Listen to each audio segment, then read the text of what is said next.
ਅਗਲੀ ਗੱਲ ਕਰਦੇ ਜਾਈਏ ਪਾਣੀ ਦੀ ਘਾਟ ਦੇ ਕਰਕੇ ਕੈਲੀਫੋਰਨੀਆ ਦੇ ਵਿੱਚ ਪਾਵਰ ਸ਼ਾਰਟੇਜ એનર્ਜੀ ਦੀ ਜਿਹੜੀ ਦਿੱਕਤ ਆ ਉਹ ਆ ਸਕਦੀ ਆ ਜਿਸ ਕਰਕੇ એનર્ਜੀ ਦੀਆਂ ਪ੍ਰਾਈਸਿਸ ਕੀਮਤਾਂ ਦੇ ਵਿੱਚ ਵਾਧਾ ਹੋ ਸਕਦਾ ਆ। ਕੈਲੀਫੋਰਨੀਆ ਦੇ ਕੁਝ ਜਿਹੜੇ ਹਾਈਡਰੋ ਇਲੈਕਟ੍ਰਿਕ ਪਲਾਂਟਸ ਆ ਉਹਨਾਂ ਨੂੰ ਕਹਿੰਦੇ ਸ਼ਟ ਡਾਊਨ ਕਰਨਾ ਪੈ ਸਕਦਾ ਆ ਜੇ ਪਾਣੀ ਦਾ ਲੈਵਲ ਲਗਾਤਾਰ ਉਹ ਘਟਦਾ ਗਿਆ। ਇਸ ਡਰਾਊਟ ਨੇ ਆਲਰੇਡੀ ਜਿਹੜੇ ਸਭ ਤੋਂ ਵੱਡੇ ਰੈਜ਼ਰਵਾਇਰਸ ਹੈਗੇ ਕੈਲੀਫੋਰਨੀਆ 'ਚ ਜਿੱਦਾਂ ਸ਼ਾਸਤਾ ਲੇਕ ਤੇ ਲੇਕ ਓਰੋਵਿਲ ਆ ਉਹਨਾਂ ਦਾ ਪਾਣੀ ਇੰਨਾ ਕੁ ਜ਼ਿਆਦਾ ਘਟਾ ਦਿੱਤਾ ਹੈ ਵੀ ਜਿਹੜੇ ਹਾਈਡਰੋ ਇਲੈਕਟ੍ਰਿਕ ਪਲਾਂਟਸ ਆ ਉਹਨਾਂ ਦੇ ਕੰਮ ਕਰਨ ਦੀ ਸ਼ਮਤਾ ਜਿਹੜੀ ਉਹ ਬਹੁਤ ਜ਼ਿਆਦਾ ਘਟ ਗਈ ਆ। ਸੋ ਕਹਿੰਦੇ ਵੀ ਉਹਨਾਂ ਨੂੰ ਆਪਰੇਸ਼ਨਸ ਸਸਪੈਂਡ ਕਰਨੇ ਪੈ ਸਕਦੇ ਆ, ਬੰਦ ਕਰਨੇ ਪੈ ਸਕਦੇ ਆ। ਯੂਐਸ એનર્ਜੀ ਇਨਫੋਰਮੇਸ਼ਨ ਐਡਮਿਨਿਸਟ੍ਰੇਸ਼ਨ ਨੇ ਇਸ ਦੇ ਬਾਰੇ ਜਾਣਕਾਰੀ ਦਿੱਤੀ ਆ।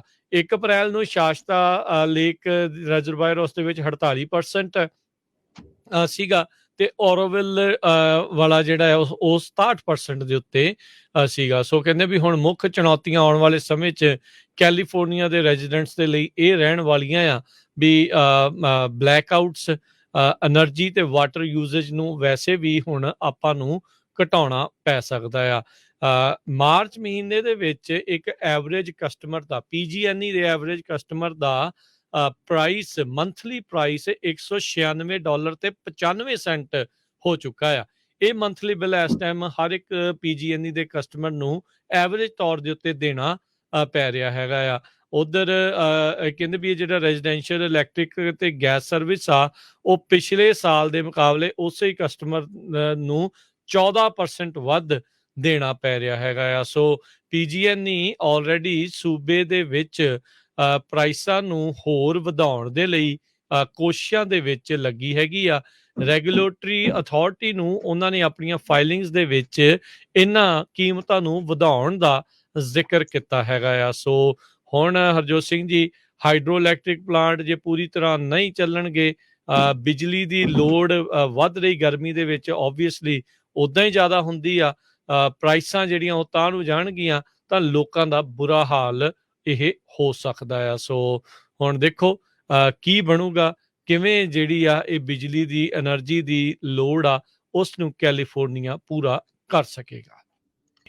ਅਗਲੀ ਗੱਲ ਕਰਦੇ ਜਾਈਏ ਪਾਣੀ ਦੀ ਘਾਟ ਦੇ ਕਰਕੇ ਕੈਲੀਫੋਰਨੀਆ ਦੇ ਵਿੱਚ ਪਾਵਰ ਸ਼ਾਰਟੇਜ એનર્ਜੀ ਦੀ ਜਿਹੜੀ ਦਿੱਕਤ ਆ ਉਹ ਆ ਸਕਦੀ ਆ ਜਿਸ ਕਰਕੇ એનર્ਜੀ ਦੀਆਂ ਪ੍ਰਾਈਸਿਸ ਕੀਮਤਾਂ ਦੇ ਵਿੱਚ ਵਾਧਾ ਹੋ ਸਕਦਾ ਆ। ਕੈਲੀਫੋਰਨੀਆ ਦੇ ਕੁਝ ਜਿਹੜੇ ਹਾਈਡਰੋ ਇਲੈਕਟ੍ਰਿਕ ਪਲਾਂਟਸ ਆ ਉਹਨਾਂ ਨੂੰ ਕਹਿੰਦੇ ਸ਼ਟ ਡਾਊਨ ਕਰਨਾ ਪੈ ਸਕਦਾ ਆ ਜੇ ਪਾਣੀ ਦਾ ਲੈਵਲ ਲਗਾਤਾਰ ਉਹ ਘਟਦਾ ਗਿਆ।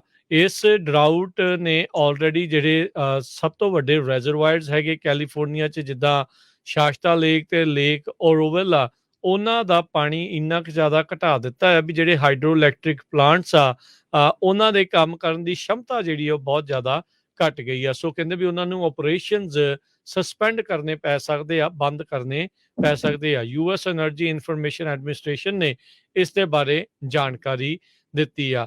1 ਅਪ੍ਰੈਲ ਨੂੰ ਸ਼ਾਸਤਾ ਲੇਕ ਰਿਜ਼ਰਵਾਇਰ ਉਸ ਦੇ ਵਿੱਚ 48% ਸੀਗਾ ਤੇ ਔਰੋਵਿਲ ਵਾਲਾ ਜਿਹੜਾ ਹੈ ਉਹ 67% ਦੇ ਉੱਤੇ ਸੀਗਾ। ਸੋ ਕਹਿੰਦੇ ਵੀ ਹੁਣ ਮੁੱਖ ਚੁਣੌਤੀਆਂ ਆਉਣ ਵਾਲੇ ਸਮੇਂ 'ਚ ਕੈਲੀਫੋਰਨੀਆ ਦੇ ਰੈਜ਼ੀਡੈਂਟਸ ਦੇ ਲਈ ਇਹ ਰਹਿਣ ਵਾਲੀਆਂ ਆ ਵੀ ਬਲੈਕਆਊਟਸ, એનર્ਜੀ ਤੇ ਵਾਟਰ ਯੂਜ਼ੇਜ ਨੂੰ ਵੈਸੇ ਵੀ ਹੁਣ ਆਪਾਂ ਨੂੰ ਘਟਾਉਣਾ ਪੈ ਸਕਦਾ ਆ।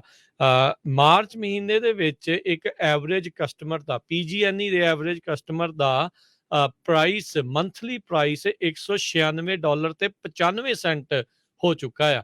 ਇਹ ਮੰਥਲੀ ਬਿੱਲ ਇਸ ਟਾਈਮ ਹਰ ਇੱਕ PG&E ਦੇ ਕਸਟਮਰ ਨੂੰ ਐਵਰੇਜ ਤੌਰ ਦੇ ਉੱਤੇ ਦੇਣਾ ਪੈ ਰਿਹਾ ਹੈਗਾ ਆ।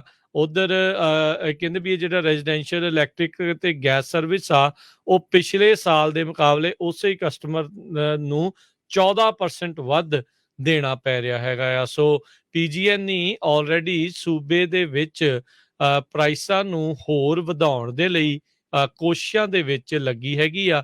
ਰੈਗੂਲੇਟਰੀ ਅਥਾਰਟੀ ਨੂੰ ਉਹਨਾਂ ਨੇ ਆਪਣੀਆਂ ਫਾਈਲਿੰਗਸ ਦੇ ਵਿੱਚ ਇਹਨਾਂ ਕੀਮਤਾਂ ਨੂੰ ਵਧਾਉਣ ਦਾ ਜ਼ਿਕਰ ਕੀਤਾ ਹੈਗਾ ਆ। ਸੋ ਹੁਣ Harjot Singh ji, hydro electric plant ਜੇ ਪੂਰੀ ਤਰ੍ਹਾਂ ਨਹੀਂ ਚੱਲਣਗੇ, ਬਿਜਲੀ ਦੀ ਲੋੜ ਵੱਧ ਰਹੀ ਗਰਮੀ ਦੇ ਵਿੱਚ ਓਬਵੀਅਸਲੀ ਉੱਦਾਂ ਹੀ ਜ਼ਿਆਦਾ ਹੁੰਦੀ ਆ, ਪ੍ਰਾਈਸਾਂ ਜਿਹੜੀਆਂ ਉਹ ਤਾਂ ਨੂੰ ਜਾਣਗੀਆਂ ਤਾਂ ਲੋਕਾਂ ਦਾ ਬੁਰਾ ਹਾਲ ਇਹ ਹੋ ਸਕਦਾ ਆ। ਸੋ ਹੁਣ ਦੇਖੋ ਕੀ ਬਣੂਗਾ, ਕਿਵੇਂ ਜਿਹੜੀ ਆ ਇਹ ਬਿਜਲੀ ਦੀ ਐਨਰਜੀ ਦੀ ਲੋੜ ਆ ਉਸ ਨੂੰ ਕੈਲੀਫੋਰਨੀਆ ਪੂਰਾ ਕਰ ਸਕੇਗਾ।